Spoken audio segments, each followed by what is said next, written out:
Eh bien salut à tous, ici Adrien D. Aujourd'hui on est le mardi 21 mai 2019 et dans cette vidéo je vais vous montrer comment on met à jour la Red Hat Enterprise Linux de la version 7 vers la version 8. Et oui, parce que vous allez voir c'est assez simple en suivant le guide. Sachez que si jamais voilà, vous êtes intéressé, vous voulez savoir comment ça se passe avec Red Hat Enterprise Linux et que vous n'avez pas de licence ou que vous voulez voir comment ça se passe, eh bien, je vous montre tout ça dans la vidéo. Donc, j'ai installé il y a quelques jours une Red Hat Enterprise Linux 7.6 avec la dernière image ISO en date. J'ai enregistré le système donc avec ma licence Red Hat et on va voir ensemble dans cette vidéo comment mettre à jour tout ça. Donc pour que vous sachiez un petit peu comment est configurée cette machine, donc j'ai installé avec une interface graphique, donc j'ai installé la Red Hat Enterprise Linux Server with GUI, donc avec GNOME ici, l'environnement de bureau GNOME, détail, voilà. Donc GNOME 3.28, Red Hat Enterprise Linux Server 7.6 ici. J'ai installé quelques applications, on va dire même qu'une seule, qui est LibreOffice avec le système de Flatpak grâce à GNOME Logiciel pour avoir un LibreOffice récent, qu'on voit un petit peu avec le système de Flatpak comment ça se comporte la mise à niveau. Voilà. Donc on a LibreOffice en Flatpak. J'ai quelques applications qui sont installées ici, donc avec les dépôts officiels de Red Hat, comme le noyau Firefox par exemple. Et puis j'ai installé Apache, MySQL et quelques paquets PHP, voilà, pour avoir une base d'un serveur web sur Red Hat Enterprise Linux, voilà. Donc ici, on a la page qui fonctionne, on a PHP, donc je vous ai mis info.php ici. Donc ici, vous voyez, c'est EL7, donc c'est un noyau 3.10, la Red Hat Enterprise Linux 7, voilà. PHP 5.4.16 et puis j'ai fait une petite page sql.php qui va interroger la base de données base, qui fait un select étoile from message, il n'y a qu'une seule table là-dedans qui s'appelle message, et j'ai mis voilà 2-3 bricoles dans la base de données pour voir comment se comporte en plus de la mise à niveau du système, la base de données et le serveur web. Sachez que quand on est en entreprise, on ne fait jamais sur ces serveurs de mise à niveau. On va réinstaller le système sur une autre machine, on va réinstaller les applicatifs, on réinjecte des données dedans pour faire les tests, on qualifie et si c'est bon, on coupe l'ancienne version, on réinjecte les données dans la nouvelle et on part en production sur la nouvelle. On ne fait pas de mise à niveau. En tout cas, les admin systèmes qui, dans des entreprises, font des mises à niveau de serveurs, qu'ils soient Windows ou Linux, ce sont des grands malades. Voilà. Donc ici, le guide, je vous mettrai le lien dans le descriptif de la vidéo. Il nous dit, voilà, donc ce guide va nous aider à faire la mise à niveau depuis Red Hat Enterprise Linux 7 vers la 8 en utilisant l'utilitaire lip. Voilà. Donc, au niveau des prérequis, ici, ils nous disent qu'on doit avoir ceci, donc une Red Hat Enterprise Linux 7.6 au moins installée, donc 4 etc Red Hat Release, on a bien la version 7.6, une saveur serveur, donc c'est le cas, une architecture 64 bits Intel, c'est le cas, x86-64, au moins 100 mégas sur boot, c'est le cas, 853 mégas on est tranquille, FIPS mode désactivé, donc ici ils nous disent ce que c'est que FIPS mode dans Red Hat la 6 Enterprise Linux 6 et 7. Donc là, il y a les liens à chaque fois, ici. Voilà, donc on doit vérifier si on a les paquets qui s'appellent Dracut FIPS, donc RPM-QA Dracut. Donc là, on n'a que ça. Et vous voyez, on n'a pas Dracut FIPS. Donc là, on est tranquille. Voilà. Ici, on a la page des prérequis matériels, évidemment. On a des limitations qui sont connues, donc ici vous les avez toutes, donc notamment ici ce qui est intéressant c'est que pas de LVM, pas de système de fichiers chiffré, voilà, pas de multipass IO, donc les fameux drivers qui vous permettent de connecter plusieurs sources et que c'est le système qui gère les différents chemins pour aller à une même source, notamment dans le cadre ISC-SI, Fiber Channel over Ethernet, au système de fichiers par réseau NFS, voilà. Ici, il nous avertit quand même que l'utilitaire lip va désactiver ce Linux, va le mettre en tout cas en mode permissive et désactiver le pare-feu. Donc il faudra penser à réinstaller, réactiver le pare-feu si on l'utilise, évidemment. Et puis donc tout le système doit être monté dans la partition root, hein. Exception faite de /home et /boot, hein, ils peuvent être montés ailleurs. Par contre /var ou /usr par exemple, hein, ne peuvent pas être montés dans une partition séparée. Donc si on est dans ce cadre-là, eh bien malheureusement on ne pourra pas mettre à niveau. Voilà. Donc ici, c'est la fin de la première page. Je vous mets la deuxième page. Donc j'ai cliqué sur les liens, c'est pour éviter que vous voyez mon nom d'utilisateur Red Hat, en tout cas avec lequel la licence est enregistrée. Voilà. Donc ici, c'est surtout que c'est mon nom perso, je ne veux pas vous le montrer dans cette vidéo, c'est pas le but. Donc là, pour préparer la mise à niveau de la Red Hat Entreprise Linux 7, voilà, donc ils nous disent ici qu'on doit vérifier que notre licence est activée sur le système, hein, donc on doit être subscribed. Donc on peut vérifier avec cette commande-là ici, subscription manager, donc je vais me mettre en route, -i, voilà. Donc subscription manager list installed, voilà. Donc ici, hop, je vous mets ça en plus gros, voilà. Donc ici on voit que ma licence que j'ai depuis le 15 février 2019 est donc valide jusqu'au 16 février 2020, soit un an.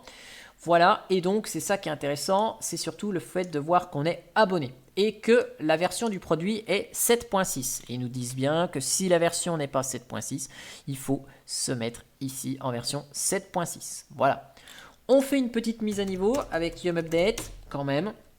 Il faut s'assurer que notre système soit à jour. Donc ici, voilà, il y a quelques paquets à mettre à jour, notamment libvirt également. J'ai eu les mêmes sur les serveurs CentOS du boulot, les libvirt. Donc c'est normal qu'ils nous les mettent là, voilà. Une fois que notre système est à jour, eh ben, on reboot, normal, hein, pour démarrer sur le nouveau noyau.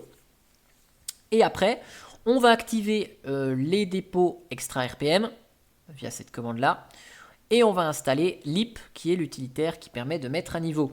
Vous allez voir, en suivant le guide pas à pas, on n'a absolument aucun souci, normalement. Hein. C'est la première fois que je vous fais cette vidéo et cette mise à niveau. Donc on va croiser les doigts pour que ça aille jusqu'au bout. Et vérifier après que tout fonctionne. Donc là, je reboot.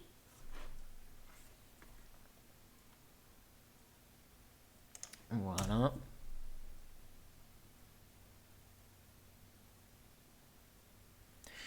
Donc ici, on va activer le dépôt et on va installer lip. De toute façon, on ne peut pas faire de mise à niveau et on ne peut pas activer des dépôts, enfin faire pas mal de choses si on n'a pas la licence nécessaire. Donc bien sûr, vous pouvez souscrire hein, sur le site de Red Hat une licence pour 30 jours. Hein, il y a des versions d'essai, donc vous pouvez le faire sans aucun souci si vous voulez vous amuser à tester Red Hat Entreprise Linux. Voilà. Donc, je vais activer le dépôt serveur extra RPM. Donc, subscription manager, repos, enable, bah, vous allez voir, hein, hop, RHEL7 serveur extra RPM, copier, coller, voilà, ce sera beaucoup plus simple. Puisqu'en fait, l'utilitaire lip n'est pas dans le dépôt standard de Red Hat Entreprise Linux, mais dans un dépôt additionnel qui s'appelle extra RPM. Donc soit on le fait comme ça, soit on peut le faire graphiquement avec GNOME logiciel, hein, puis vous activez le dépôt qui va bien.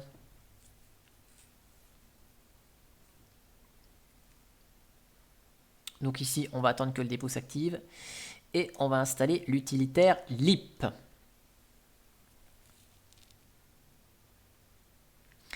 Une fois que l'utilitaire lip sera installé, vous voyez ici, il faut télécharger des fichiers supplémentaires. Voilà, donc ici, des informations sur les changements des paquets RPM et des mappings de dépôt. Voilà, sur ce lien-là qui est ici. Donc là, je vous fais un yum install lip. Voilà. Donc ici, lip, c'est une surcouche à yum hein, qui va permettre donc de télécharger les paquets et de mettre à niveau. C'est l'équivalent plus ou moins du DNF plugin System Upgrade de Fedora. Et d'ailleurs, vous voyez ici, lip fait appel à DNF qui s'installe en tant que dépendance. Voilà. Donc ici, il faut récupérer voilà, donc des fichiers qui sont dispo ici et les envoyer sur la machine. Donc c'est ce qu'on va faire. Hop, voilà. Donc je l'ai récupéré ça avant, hein, cette archive ici. RH, voilà. Donc scp lip, hop, sur route @192 168 21 222 etc lip files, hop, voilà. Et donc maintenant, cette fois-ci, si je vais dans etc plus, voilà, lip files, voilà, là j'ai mon fichier d'archives que je viens d'envoyer. Ça évite de me connecter dans la machine virtuelle. On extrait tarxf lip, voilà, et on rm lip, voilà, yes. Et donc du coup, on a bien nos deux fichiers ici, PES Events et repomap.csv, donc les fichiers qui étaient nécessaires en suivant les instructions. Et maintenant, on peut continuer, donc faire la mise à niveau. Donc là, hop, on va au chapitre 3. Et donc on lance la commande qui va bien, lip upgrade. Donc ce que je vais faire par contre, moi je vais le faire en ligne de commande, vous savez là, comme ça, directement en console avec CTRL Alt F2 à F6. Je ne sais même pas pourquoi j'ai rebooté d'ailleurs, j'avais pas besoin, c'est pas grave, hop. Voilà, donc CTRL Alt F2, je me connecte en route, et donc je lance le lip upgrade. Et donc là, l'utilitaire, il va faire quoi? Eh bien, on va lire la procédure. Donc, dans cet état, hein, cette étape-là, hein, l'utilitaire lip, qu'est-ce qu'il va faire? Il va collecter toutes les données qu'il y a sur notre système pour vérifier si on peut mettre à niveau notre système. Il va produire un rapport de prémise à niveau, on va dire ça comme ça, dans varlog lip lipreport.txt. Et donc, là, il y a deux cas de figure. Soit le système est éligible à la mise à niveau, et dans ce cas-là, lip va télécharger les données, les RPM, préparer les transactions pour la mise à niveau, c'est-à-dire il va tester la mise à niveau, vérifier qu'il n'y a pas de conflit, que tous les RPM sont là, etc., etc. Si le système n'est pas éligible à la mise à niveau, eh bien lip va, donc l'utilitaire lip va terminer le processus de mise à niveau.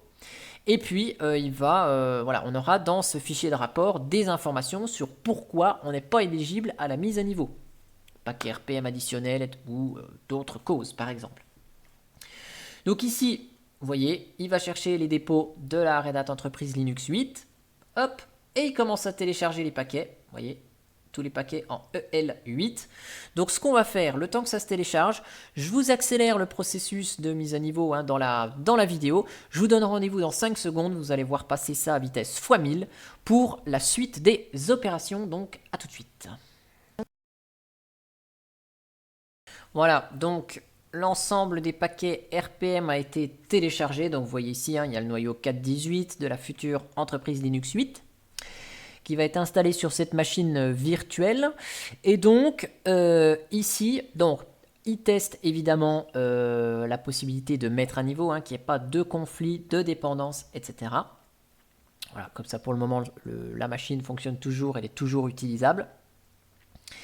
Et ici, après, on va redémarrer. Donc, vous voyez ici, dans cette phase, le système va redémarrer sur une mini Red Hat Enterprise Linux 8. Hein, donc, vous voyez ici, il va nous télécharger quelques paquets, donc 241.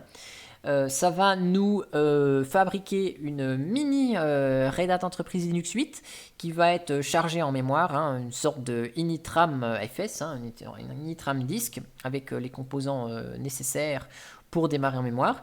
Et comme ça, ce mini-système, il va en fait s'occuper d'effectuer la mise à niveau sur le système qui est éteint. Comme ça, on ne fait pas une mise à niveau à chaud, hein, mais c'est un petit système parallèle qui va être en mémoire, qui va effectuer la mise à niveau.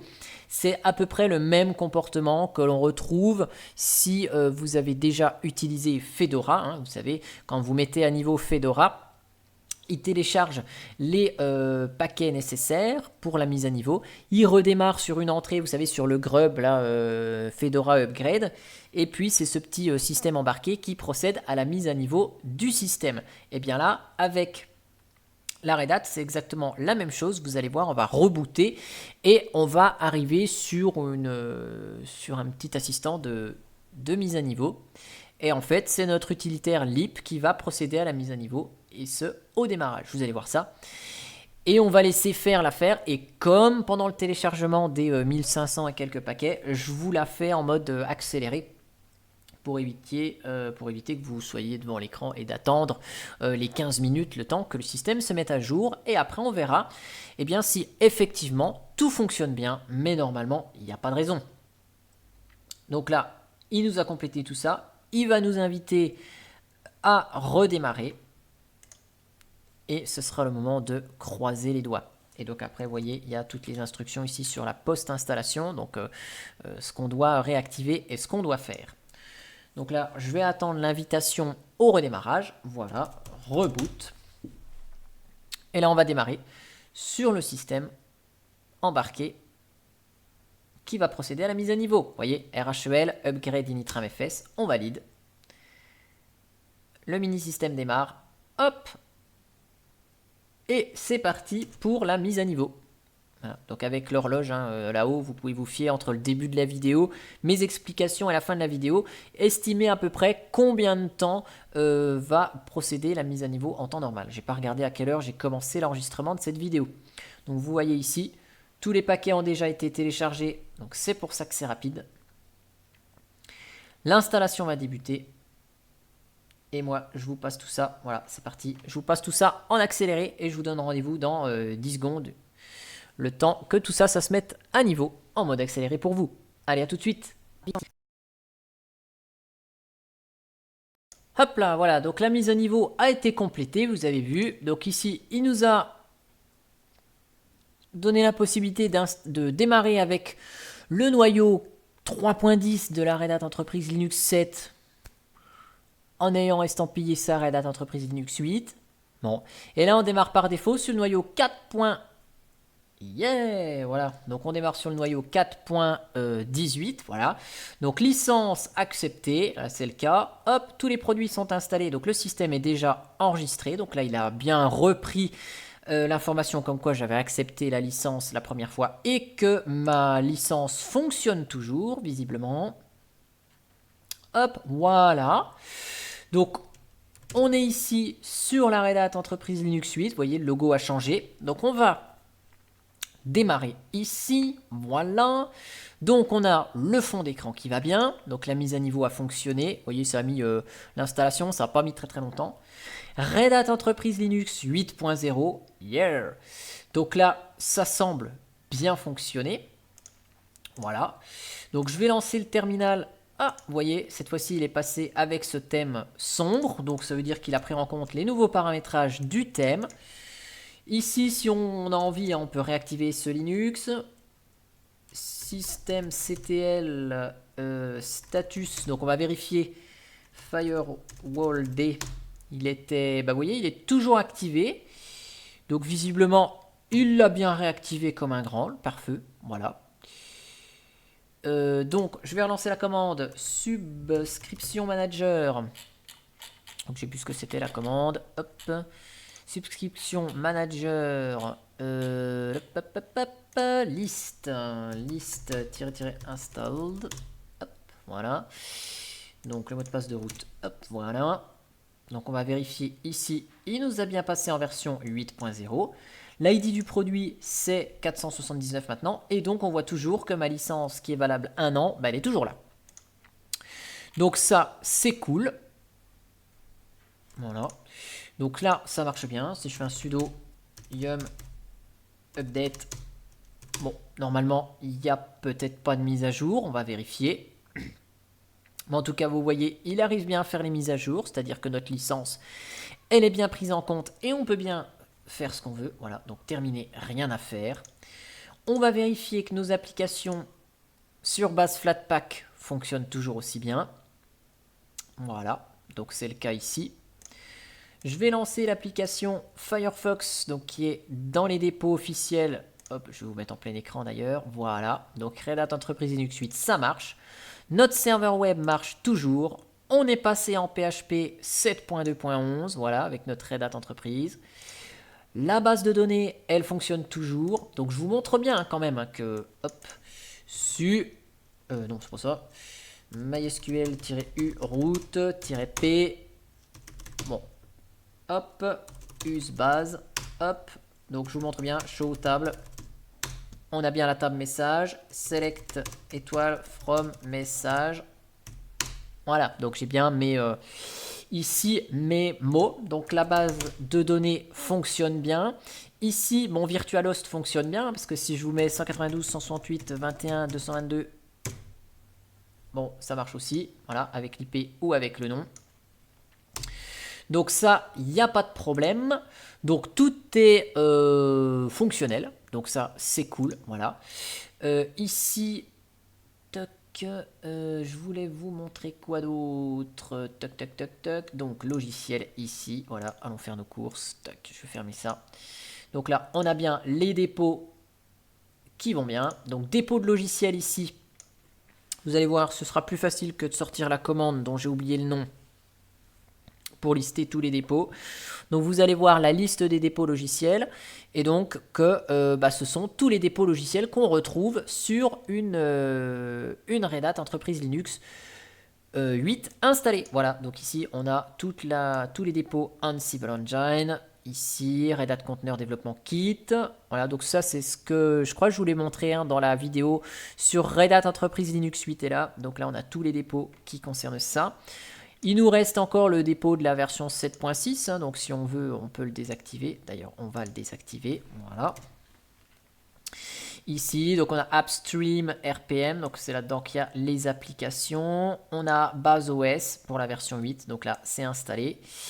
On a ici High Availability, donc tous les dépôts sur l'Outdispo, Realtime, ici SAP, solution supplémentaire RPM. Voilà, donc ici, si on veut activer les dépôts, hop, RPM supplémentaire, on peut le faire ici. Voilà.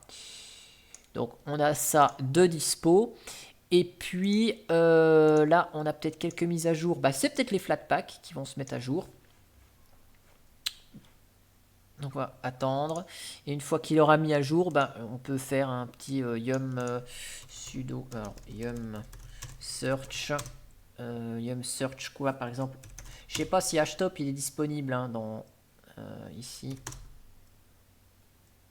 Alors, sudo yum update. Je vais le faire comme ça. Donc vous voyez ici, il y a des mises à jour hein, pour GNOME, certains composants. Donc vous voyez, ils sont notés ici. Donc on peut procéder à la mise à jour du système. Par contre, ce qui est étonnant, c'est que c'est des fichiers EL7. Donc là, il faut faire juste un petit peu de ménage. Donc là, rien à faire. Sudo yum search htop. Il n'y a pas besoin d'un sudo hein. Pour ça. Donc je sais pas ce qu'on peut installer comme logiciel. Par exemple, Thunderbird. Je suis pas sûr qu'il y soit parce qu'on a évolution. Si. Donc sudo yum install Thunderbird. Hop, voilà, je vous le fais avec la ligne de commande. Ici, il va nous installer la version EL8 en provenance de Upstream RPM. Voilà. Donc Thunderbird est là-dedans. Et on voit que tout est fonctionnel. Voilà. Donc ici, dans Internet, voilà, le temps que le logo arrive, Thunderbird est disponible. Donc si on le préfère à évolution, eh ben on l'a ici. Voilà. En français. Et puis ici, je vais juste regarder un petit coup. Echo $XDG session. Ce serait rigolo hein, qu'on soit en Wayland direct. Alors là, on est en X11. Donc est-ce qu'il a installé Wayland ou pas? Est-ce que c'est disponible? On va juste vérifier ça par curiosité. Voilà, on était en session X11, donc il a conservé la session X11. Par contre ici, on va regarder tout de suite si on a le droit à Wayland. Et oui, donc Wayland s'est installé et on a le droit de l'utiliser. Voilà. Et bien en tout cas, j'espère que cette vidéo sur la mise à niveau de la Red Hat Entreprise Linux vous aura plu. Et moi, je vous dis à bientôt pour une prochaine vidéo. Allez, ciao ciao.